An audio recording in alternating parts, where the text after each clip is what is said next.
Он жил среди нас, этот сказочник странный, создавший страну, где на берег туманный с прославленных бригов бегут на заре высокие люди с улыбкой обманной, высокие люди с улыбкой обманной, с глазами, как отцвет морей в янтаре, с великою злобой, с могучей любовью, с соленой, как море, бунтующей кровью, с извечной, как солнце, мечтой о добре, с извечной, как солнце, мечтой о добре.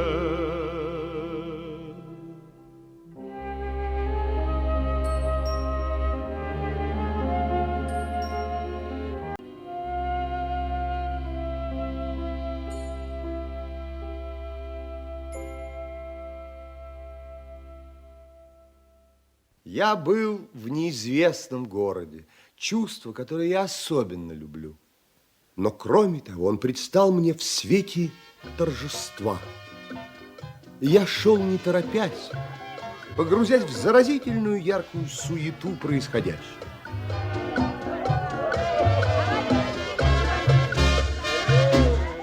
Меня обгоняли домино, шуты, черти, индейцы, женщины, окутанные газом, песни и струны, звук поцелуя, крики вдали. Таково было настроение Гильгью этого вечера.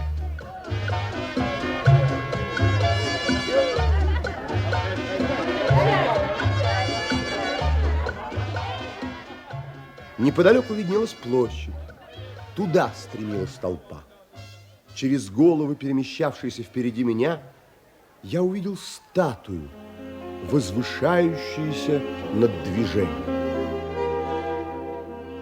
Это была мраморная фигура женщины с приподнятым лицом и протянутыми руками. Когда я подошел ближе, я увидел высеченную на пьедестале надпись. Она состояла из 3 слов: «Бегущая по волнам».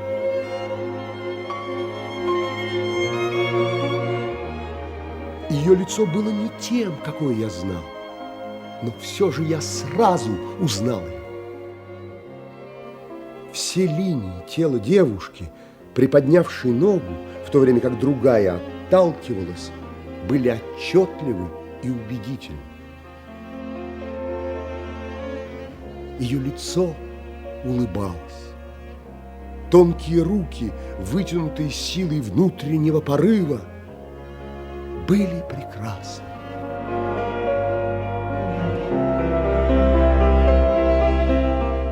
Я очнулся от того, что на мое плечо твердо и выразительно легла мужская рука.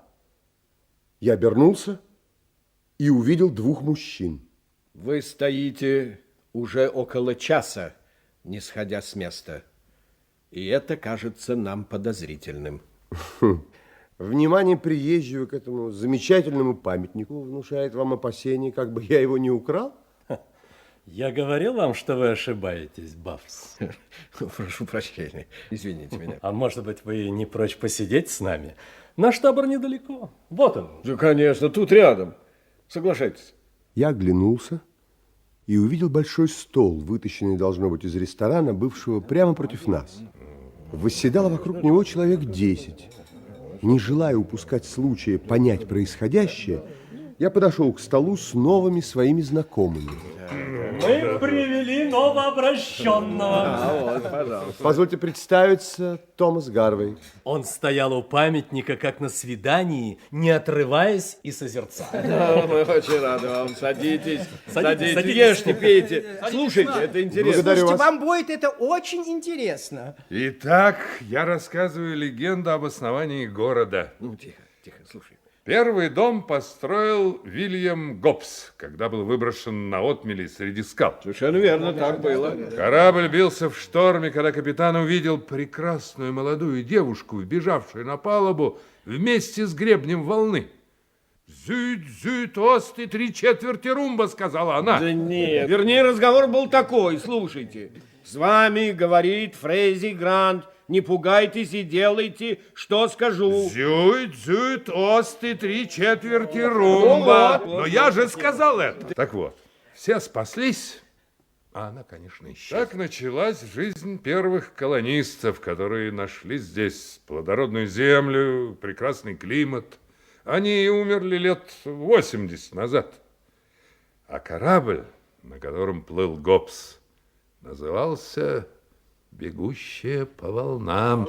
И вот этот памятник, который вас так поразил, поставлен в честь основания города. Но мы вынуждены охранять его теперь, потому что 3-го дня в него стреляли. Стреляли в эту прекрасную статую? А кто же это мог сделать? Конечно, кто-нибудь из сторонников Парана, одного из самых богатых дельцов города. Я не понимаю, а чем же мешает им статуя? Да дело в том, что грузоотправители нуждаются в портовых складах. Участок, где они должны быть построены, принадлежит Парану. Так. А он поклялся не давать землю, пока на площади стоит этот Паран. Совершенно верно. Вот и люди, подкупленные для этой цели, и попытались разбить ночью статую. Я захотел взглянуть на то место, куда ударила разрывная пуля. Один угол мраморного подножия был действительно сбит. Но, к счастью, это было мало заметно. На углу площади я увидел театр и решил зайти туда. В здании бушевал оркестр.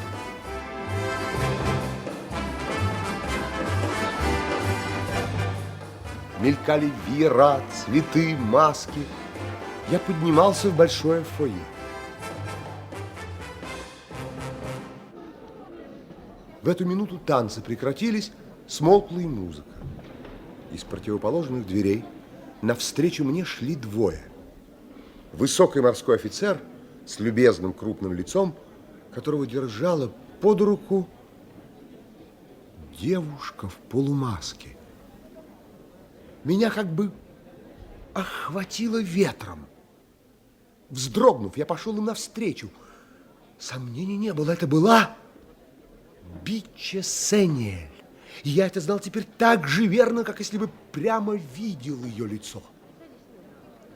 Простите, простите, Биче Сенниэль, это вы? Я вас узнал. Биче Сенниэль? Ах, извините, я не знаю ее. Я не она. Прошу меня извинить. Я не только вас знаю, но мы имеем общих знакомых. Капитан Гесс, вероятно, прибыл на днях. Может быть, даже вчера. О, я не так самонадеянна, чтобы отрицать дальше. Увы, маска не защита. Я поражена, потому что вижу вас первый раз в жизни. И я должна увенчать ваш триумф и снять полумаску. Благодарю вас. Меня зовут Томас Гарвей. Очень приятно. Мой племянник Ботвиль. Признаюсь, что я ничего не понимаю. Вижу, что надо поговорить. Простите, дорогая тетя, я схожу к Новелю. Так откуда вы знаете меня? Откуда я вас знаю? Я стал рассказывать и был очень благодарен Биче за то внимание и спокойствие, с каким она слушала. Следовательно, вы рассчитывали встретить меня? О, действительно, это сложно. Да, но еще Гесс. Конечно, он вам говорил обо мне? Нет. Ну, здесь нет секрета. Этот корабль наш. Он принадлежал моему отцу. Гесс присвоил его мошеннической проделкой. Да, что-то есть в нашей встрече, как во сне, хотя я и не могу понять. Дело в том, что я в Гельгю только за тем, чтобы заставить Геза вернуть нам бегущую.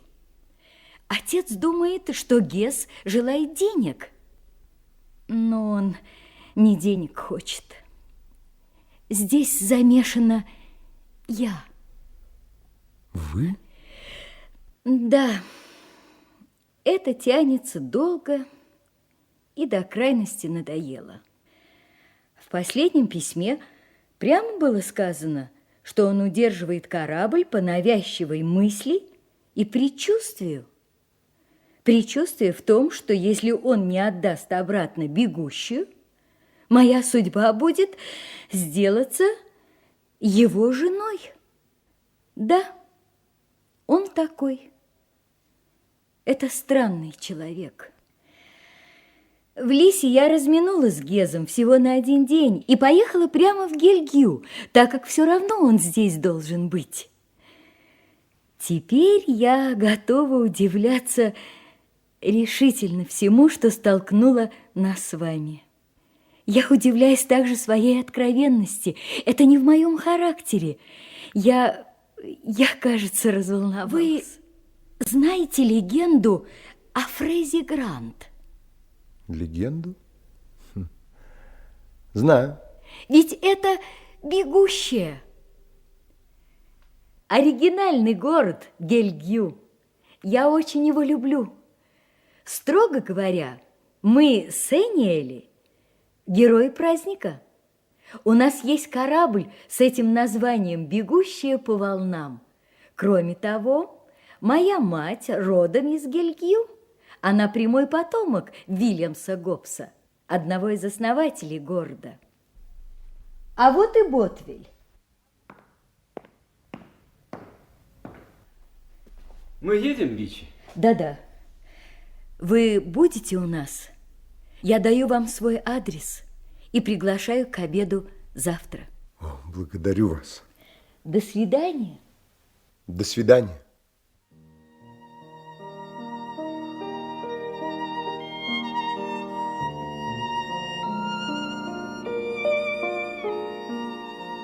Она ушла, но все еще как бы была здесь.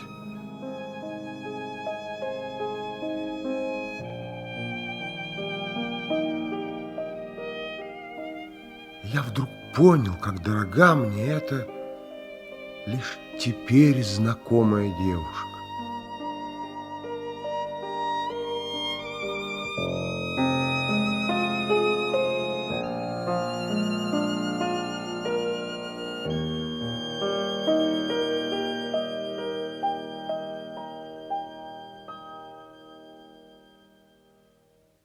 На улице я встретил Синкрайта. Он был потрясен, увидев меня, и дрожал, как собака. Как я рад! Ой, как я рад, как я счастлив, что вы живы! Я не виноват. Клянусь, я не виноват. Это Гез. Будь проклят, Гез, я первый буду вашим свидетелем, потому что я решительно ни при чем. Слушайте, бесполезно извиваться, Я ни Синкрайт. при чем. Я не упомяну о вас на суде, но при одном условии. Говорите, ради бога, я сделаю все. Условие совсем не трудное. Вы ни слова не скажете Гезу о том, что видели меня здесь. Готов промолчать 100 лет. Простите меня. Так, где Гез? На судне или на берегу? Он съехал в небольшую гостиницу на набережной. Она называется «Парус и пар».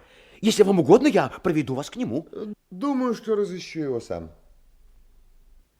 Вскоре я был у гостиницы «Парус и пар», белого грязного дома со стеклянной галереей 2-го этажа, лавками и трактиром внизу. Остановитесь. А, это вы, Бутлер? Остановитесь. Очень рад, что вы живы. Я тоже иду к Гезу. Я видел, как вы ехали, и побежал догонять. Можете мне не верить, если хотите, но тогда нельзя было помешать Гезу. Ну, почему я склонен вам верить, но не будем теперь говорить об этом. Мне нужен Гез. Будьте добры указать, где его комната. Вот его комната. Стучите громче. Он, верно, снова заснул. Там никого нет, наверное. Странно. Ну что ж, давайте откроем. Боже мой! Смотрите, он лежит на полу. Да. Можно было стучать громко или тихо. Все равно.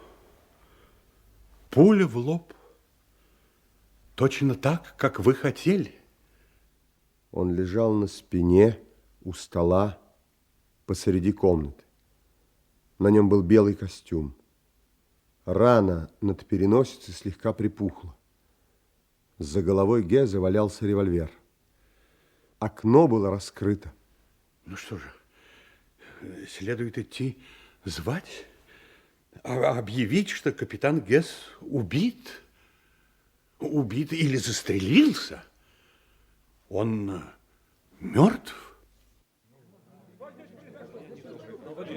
Вот она, вот она! Среди разом нахлынувшей толпы я узнал молодую девушку.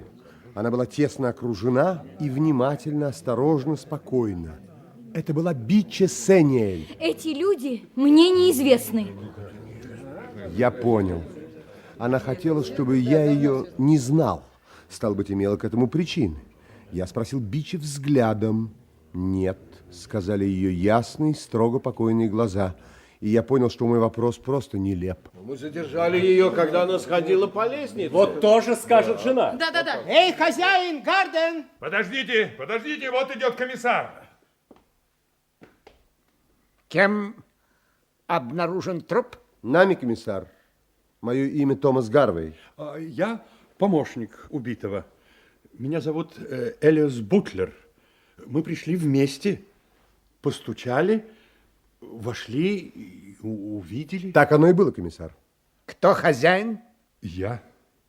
Хозяин, удалите всех. Останутся вы, дама и эти два джентльмена. Ну, выходите, выходите. Неизвестное. Объявите ваше имя и объясните ваше поведение и присутствие в этом доме. Мое имя останется неизвестным. Я ничего не объясню вам. Вы отказываетесь отвечать на вопрос. Да. Как видите, произошло убийство. Или самоубийство. Пока мы не знаем. Вас видели, спрыгнувший из окна комнаты на площадку наружной лестницы. Поставьте себя на мое место в смысле отношения к вашим действиям. Они подозрительны. С этим ничего не поделаешь. Но у меня есть свои причины, достаточные для того, чтобы скрыть имя.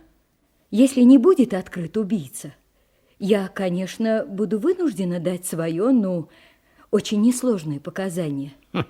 Но объявить, кто я сейчас, мне нельзя. У меня есть отец, 80-летний старик. У него уже был удар. Если он прочтет в газетах свою фамилию, это может его убить. Вы боитесь огласки? Да. В этом-то и горе. Я должна ждать. С меня довольно сознание непричастности, если уж я не могу иначе помочь себе. Однако не ждете же вы, что виновный явится и сам назовет себя? Это как раз единственное, на что я надеюсь. Откроет себя или откроет его. Ну что ж, начнем все по порядку. Вы, Бутлер, можете сказать, чей это револьвер? Это его револьвер. Он мне знаком, как кофейник повару. Риверс Бульдог. Убитый не воспользовался своим кольтом. Все пули на месте. Обыщите убитого. Портсигар, часы.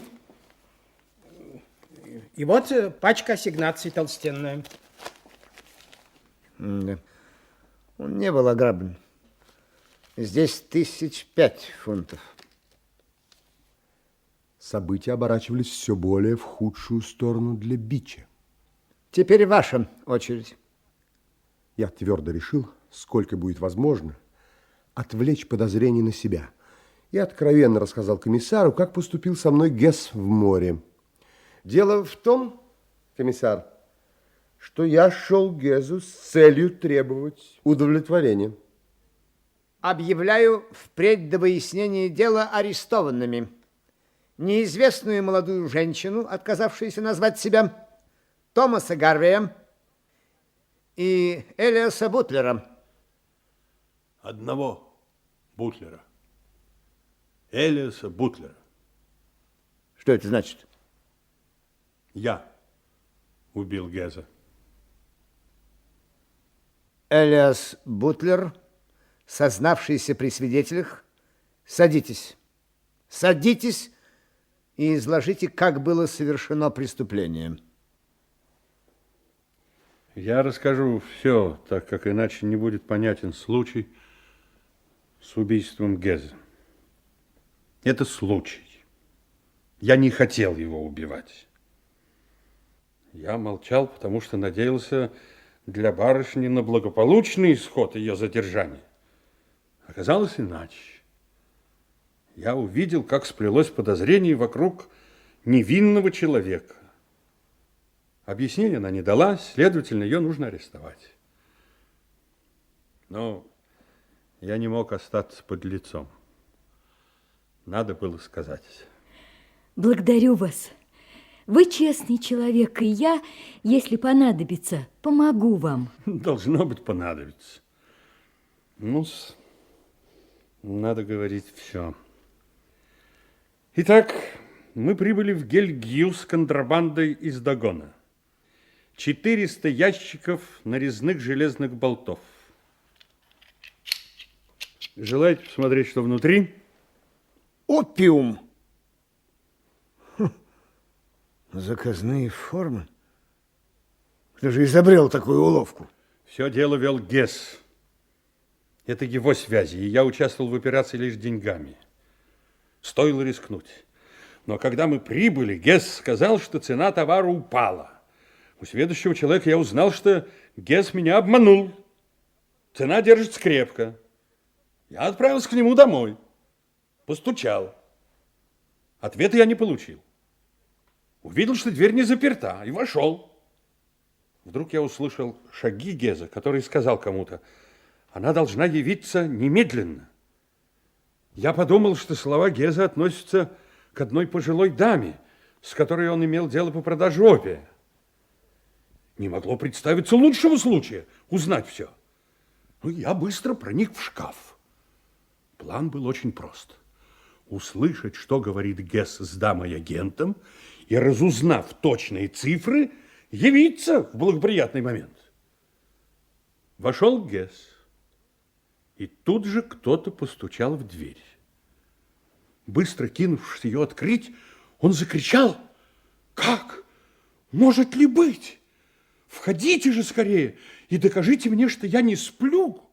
Я говорю о барышне, которая сидит здесь.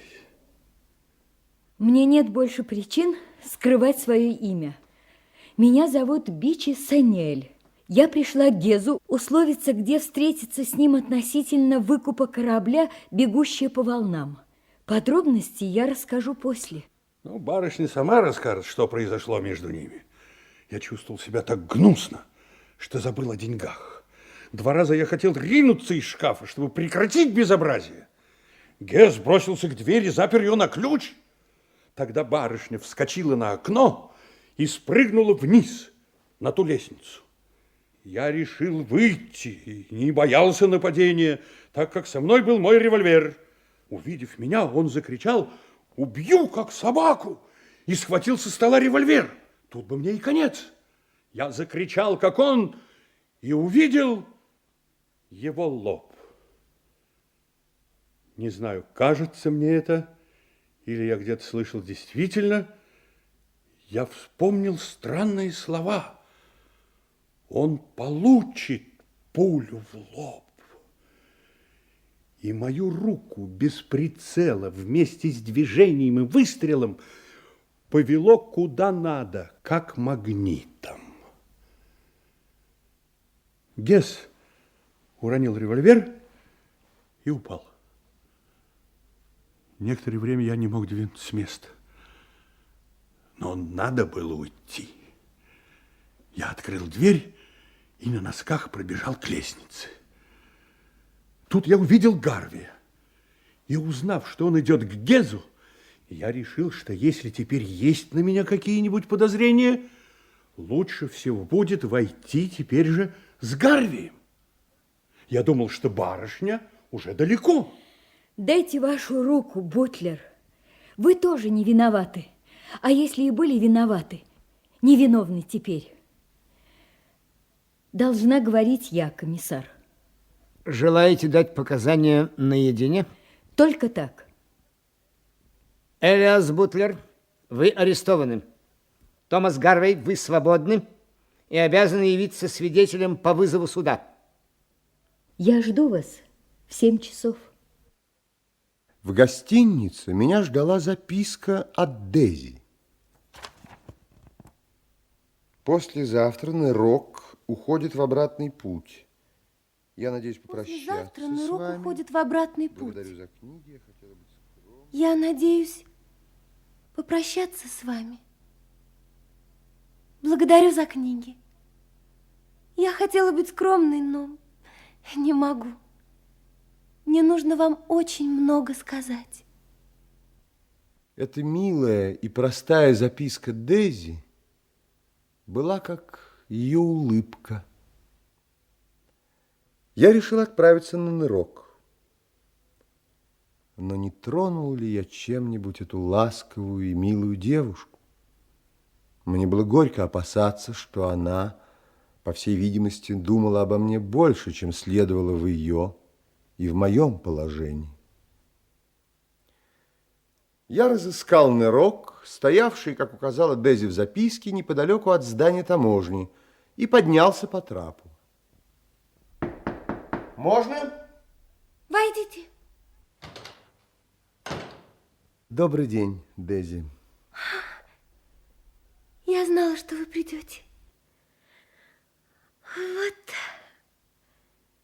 Мы уезжаем завтра. Да, пришла пора расставаться. И вот, милая Дейзи, я пришел с вами проститься. Когда мы встретимся, а мы непременно встретимся, мы будем добрыми друзьями, правда? Я никогда не забуду все, что вы для меня сделали. Вы тоже были ко мне очень, очень добры. Вы такой... Какой? Добрый. Что не было мне понятно, стало понятно теперь. Подняв за подбородок ее упрямо прячущееся лицо, взволнованный этим детским порывом, я посмотрел в ее глаза, и у меня не хватило духа отделаться шуткой. Гарви. Ну, что вы, Дейзи? Дейзи. Ну да, Дейзи. Ну, перестаньте ну, плакать. Что же еще? Дейзи, ну, прошу вас. Ну, вы должны помнить. Ну, вот слезы. А вы должны помнить, что вы невеста. Я знаю. Тогда уйдите скорее. Да, хорошо. Дейзи, мы не должны. Да. Что же делать теперь? Дейзи, вы что, чувствуете себя несчастной с Табаганом? Ой, я не знаю. Не знаю. Уходите. Прошу вас, уходите. Хорошо. До свидания, Дейзи. Я поспешно вышел. Дейзи была существо, которое меньше всего в мире я хотел бы обидеть. Был я мрачен, зол на себя и утомлен. Устав ходить по улицам, отправился переодеться в гостиницу и в 7 часов вечера был у Биче Сен-Ниэль.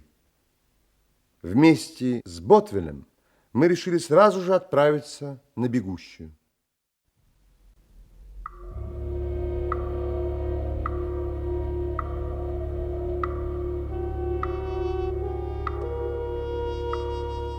При слабом неверном свете фонаря мы поднялись на палубу.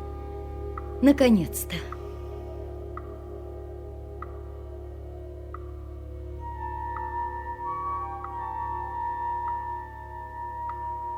Ну, Биче, рады ли вы? Едва ли. Корабль как бы болен. Довольно жалкое прошлое. Сбился с пути. Я пройду в каюту капитана. Я хожу как по чужому дому, случайно оказавшемуся похожим. Ох, я так хотела бы, чтобы этого ничего не было. Я понимаю, вы оскорблены. Да, это настоящее слово. Я оскорблена. Пойдемте наверх. Мы вышли.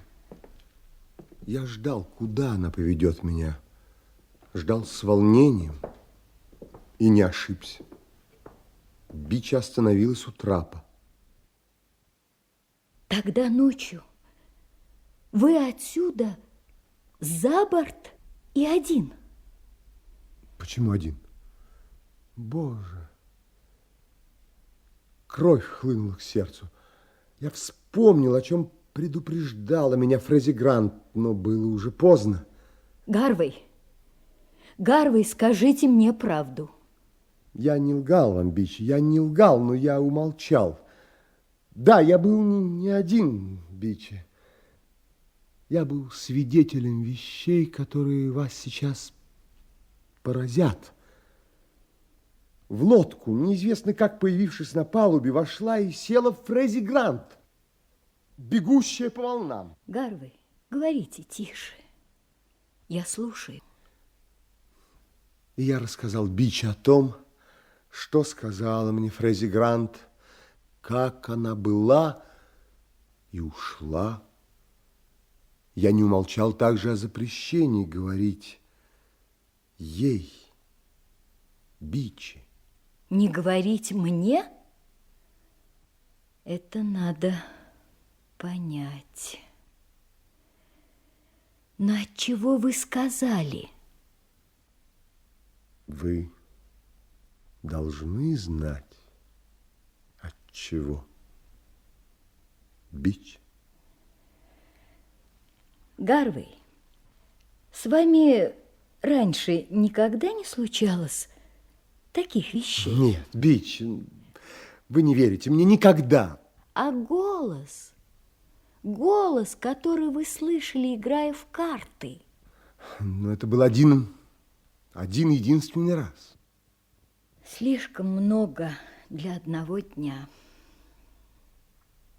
Бичи, от вас зависит, я хочу думать так, от вас зависит, чтобы нарушенное мною обещание, которое я дал Фрези Грант, не обратилось против меня. Я вас очень мало знаю. Я вижу даже, что я совсем вас не знаю. Но я хочу знать и буду говорить о том завтра. Ботвиль, мы едем. Спокойной ночи, Гарвей. До завтра. Спокойной ночи. На сердце у меня было круто и тяжело.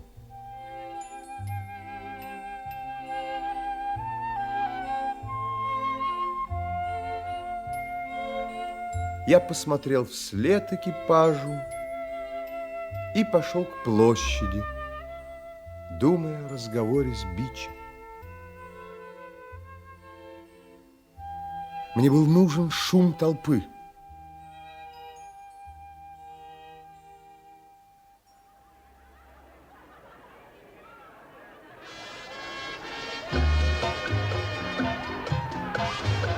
Памятник возвышался в цветах. Его пьедестал образовал конус цветов. Я пробился к толпе зрителей, окружавшей подножие памятника, и стал на один из столбов, которые были соединены цепью вокруг бегущих. Против памятника остановилось странного вида сооружение. Это был как бы высокий ящик. Его внутренность была задрапирована опускающимся до колес тканями. Вдруг возница, соскочив с козел, погрузился в толпу и исчез. Задняя стена сооружения неожиданно взвелась вверх, и там, прижавшись в углу, стоял человек. Он что-то делал с веревкой. Мысль этого момента напоминала свистнувший мимо уха камень. Я успел кинуться к памятнику и, разбросав цветы, забраться по выступам цоколя. Слезай! Убирайся оттуда! Я увидел в пустоте огромного ящика чугунную штамбу весом пудов 20. Стегайте! Гоните прочь лошадей, скорее! Я чувствовал нависшую невдалеке тяжесть угрозы и готов был принять ее на себя. Пущенная, как маятник на крепком канате штамба, шумом махнула вниз и, взвившись перед самым моим лицом, повернулась. Она повернулась в тот самый момент, когда между ее слепой массой и моим лицом прошла тень женской руки, вытянутой жестом защиты. Штамба остановилась и, завертясь, умчалась назад.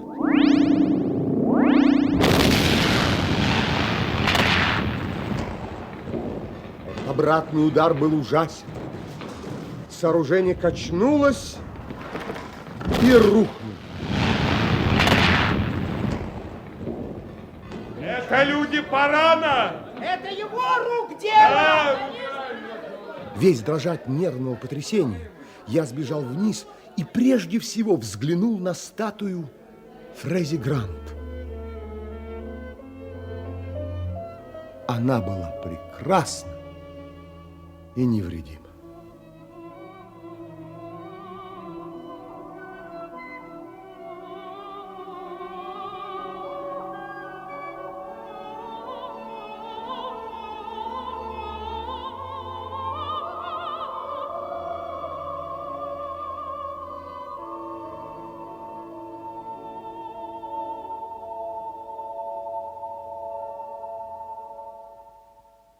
Измученный, потрясенный впечатлением, мигнувший мимо виска внезапной смерти, которую отвела маленькая таинственная рука, я поспешил уйти с площади. Утром слуга доложил, что меня внизу ожидает дама. Догадываясь, что могу увидеть Биче Сенель, я поспешно сошел вниз. Довольно мне было увидеть вуаль, чтобы все тревоги исчезли. Ох, как я рад вас видеть, Биче. А я уезжаю. Как? Сегодня или завтра, еще неизвестно. Я пришла так рано, потому что это необходимо. Биче, вы очень серьезны? Что произошло, что мучает вас? Простите, мое неумение дипломатически окружать вопрос. Вчера, Гарвей, скажите мне, что вы пошутили? О, нет. Как бы я мог, как бы я посмел. Не оскорбляйтесь. Я буду откровенна, Гарвей. Вы мне рассказали о Фрези Грант. И я вам поверила, но не так, как, может быть, хотели бы вы. Я поверила в это как в недействительность, выраженную вашей душой. Ну, как верят в рисунок Фрагонара, Кало. Я не была с вами тогда. Но если бы я поверила, я была бы, вероятно, очень несчастна. Бич, вы не правы, вы не правы. Непоправимо права. Гарвей, я молода. Вся жизнь для меня чудесна. Я даже еще не знаю ее как следует. Уже начал двоиться мир благодаря вам. Две бегущие по волнам и два человека в одном. Бич. Да, я очень рассудительна, и это должно быть нехорошо. Я в отчаянии от этого. Бич. Бич. Все открыто для всех. Для меня закрыто. Я слепая. Я вижу тень на песке, розы и вас. Но я слепа в том смысле, какой вас делает для меня почти неживым. Неживым? Ну, я пошутила. У каждого человека свой мир. Гарвей, этого не было. Было, Бич. Простите меня, но это было. Да, когда-нибудь мы встретимся, быть может, и поговорим еще раз. Не так это просто. Вы слышали, что произошло ночью? Я сразу понял, о чем спрашивает она. Я знал без дальнейших объяснений, что вижу Бичи последний раз. Последний раз говорю с ней. Моя тревога вчера и сегодня была верным предчувствием. Да, я был там. Итак, Бичи, вы едете? Я еду сегодня. Прощайте. Благодарю вас от всей души. Вот как все распалось. Ну что ж, прощайте, Бичи. Я буду говорить с вами еще долго после того, как вы уедете. Прощайте.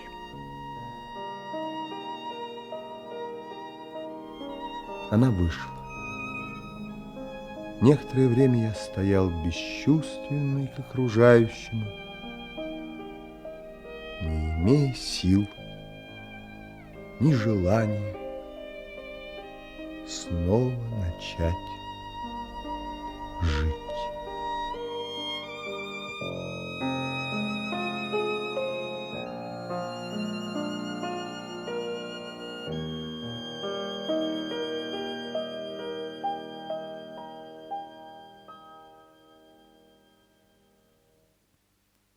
Надеясь, что мне будет легче, если я уеду из Гельгью, я сел вечером в 6-часовой поезд и поехал в Лис.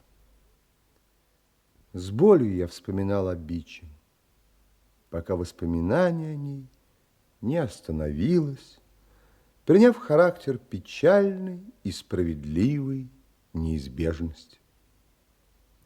Несмотря на все, я был счастлив, что не солгал в ту решительную минуту, когда на карту было поставлено мое достоинство, мое право иметь собственную судьбу.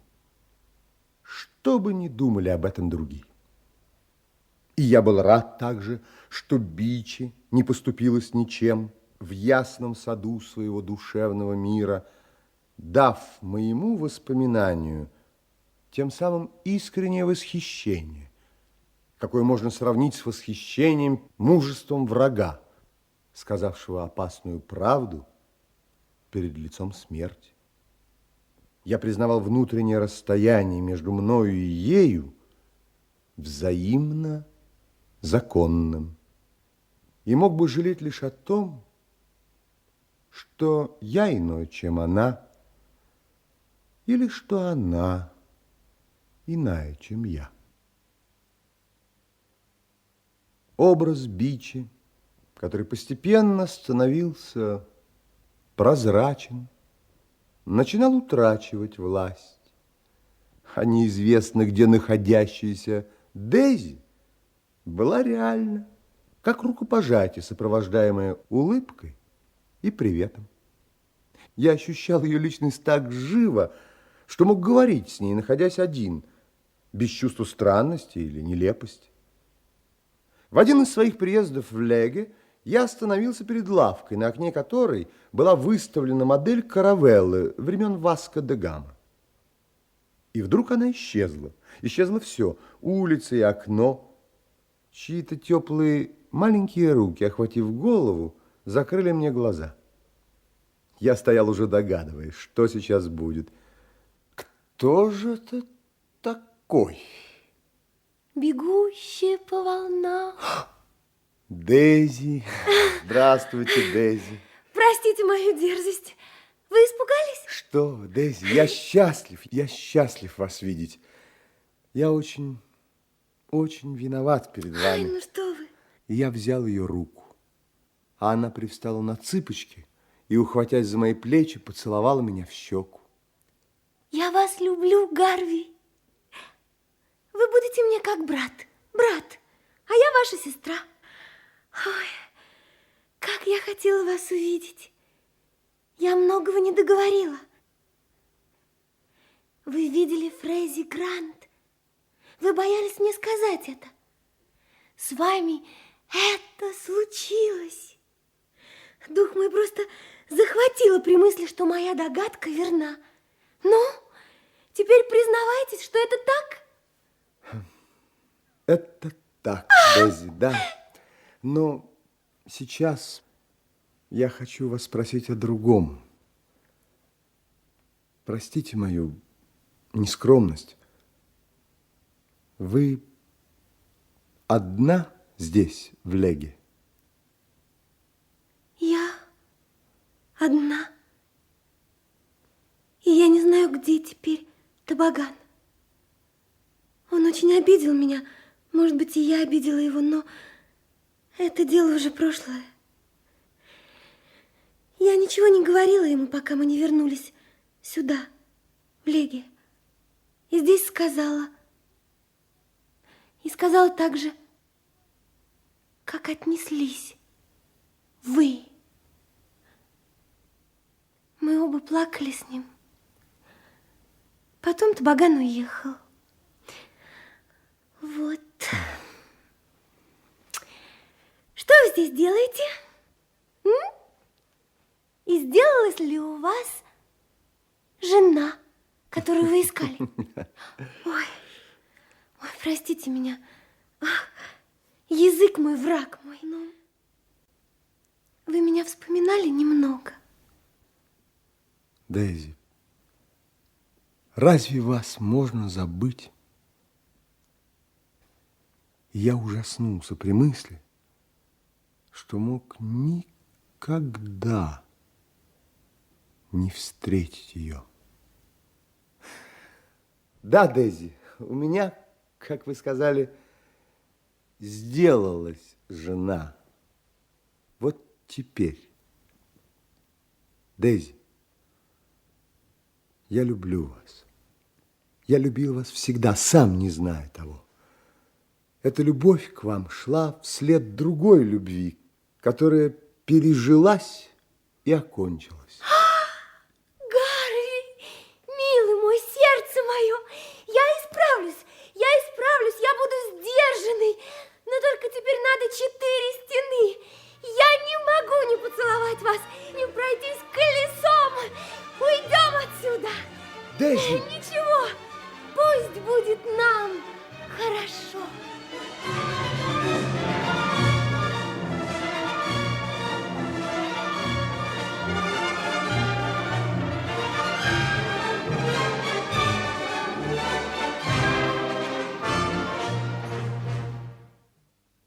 Прошло 2 года.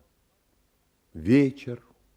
Мы сидим с Дейзи в саду у дома и слушаем рассказы доктора Филатра, который только сегодня вернулся из путешествия. Да, ну а теперь самое интересное. Да. Не далее, как вчера, я встретил молодую даму, Биче Сениэль. Биче Сенель? Лишь теперь я понял, как было мне важно знать о ее судьбе. Биче Сенель. Теперь Биче Кавас. Ах, вот что? Да, мы плыли на одном пароходе в Риоль. Ей не здоровилось. Ее муж, Гектор Кавас, пригласил меня, узнав, что я врач. Услышав мою фамилию, она спросила, знаю ли я Томаса Гарвея, жившего в Лисе. Так. Я ответил утвердительно и много рассказал о вас, Гарвей. Он мог быть более близок к вам, дорогая Биче, сказал Гектор Кавас, если бы не трагедия с Гезом. Обстоятельства должны были сомкнуться. Их разорвала эта смута, эта внезапная смерть. Нет, жизнь, ответила молодая женщина. В те дни жизнь поставила меня перед запертой дверью, от которой я не имела ключа. Тотчас же обнаружилась невозможность поддерживать отношения. Не понимаю, значит, не существует. Она так и сказала, не понимаю, значит, не существует. Очень похоже на нее. Не существует. Это сказано запальчиво, заметил Кавас. Почему? Мне хочется всегда быть только самой собой. Что может быть скромнее, дорогой доктор? Или грандиознее, ответил я, соглашаясь с ней. Я расстался под живым впечатлением ее личности, впечатлением неприкосновенности и приветливости. Биче Кавас просила меня, если я вас встречу, передать вам письмо. Вот оно. Благодарю вас.